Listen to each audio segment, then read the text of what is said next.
गांव के एक कोने में रामू नाम का गरीब किसान रहता था। उसका घर मिट्टी का था, छत से बारिश टपकती थी और खेत में मेहनत के बावजूद फसल उतनी नहीं होती थी कि घर का चूल्हा रोज जल सके।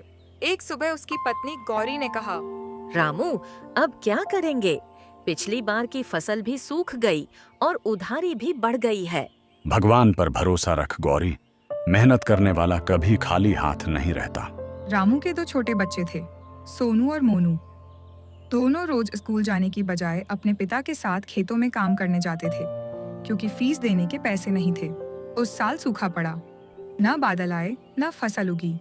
गांव के ज्यादातर किसान शहर की ओर काम की तलाश में चले गए, पर रामू ने गांव नहीं छोड़ा।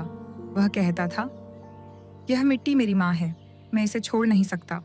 गांव के जमींदार ने कर्ज वसूलने की धमकी दी। जमींदार, रामू, अगर अगले हफ्ते तक पैसे नहीं दिए तो तुम्हारा खेत हम ले लेंगे। रामू चुप रहा, लेकिन भीतर से टूटा हुआ था। उस रात गौरी ने देखा कि रामू खेत में बैठा आकाश की ओर देख रहा था। क्या सोच रहे हो? सोचता हूँ क्या कभी मेरी किस्मत बदलेगी। किस्मत मेहनत से बदलती है रामू, हार मत मानो। अगले दिन गांव में सरकारी अधिकारी आए।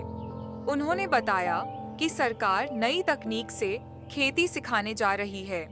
ड्रिप इरिगेशन, जैविक खाद और सौर ऊर्जा से सिंचाई की योजना।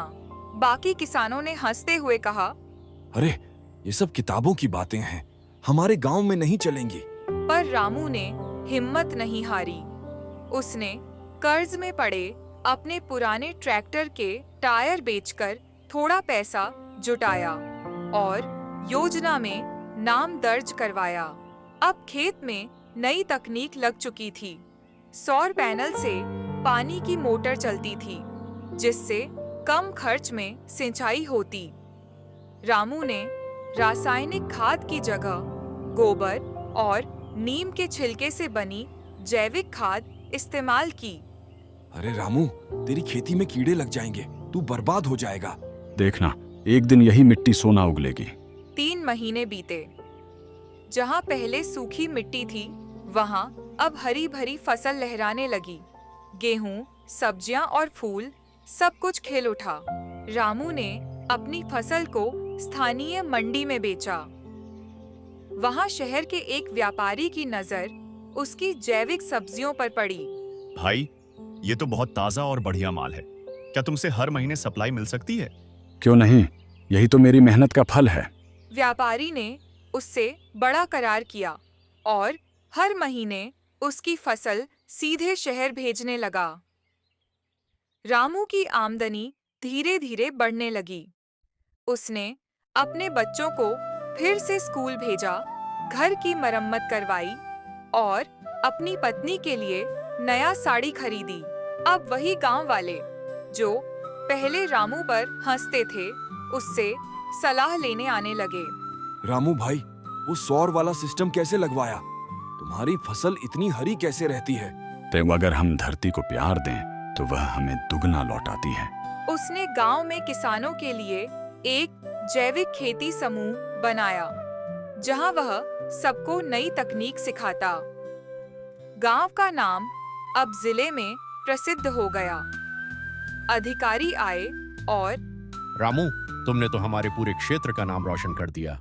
सरकार तुम्हें श्रेष्ठ किसान पुरस्कार से सम्मानित करेगी। पुरस्कार समारोह में जब रामू मंच पर पहुंचा, तो उसके बच्चे तालियां बजा रहे थे। गौरी की आंखों में आंसू थे, पर वो खुशी के थे। मैं कोई बड़ा आदमी नहीं हूँ, बस मेहनत और भरोसे से सब कुछ संभव है। किस्मत तब बदलती है जब हम हार मानना छोड़ देते हैं। लोगों ने खड़े होकर तालियां बजाईं। अब रामू का नाम उन्नत किसान रामू के रूप में पूरे जिले में मशहूर हो गया। अब रामू का सपना था कि वह हर किसान के खेत में मुस्कान लाए।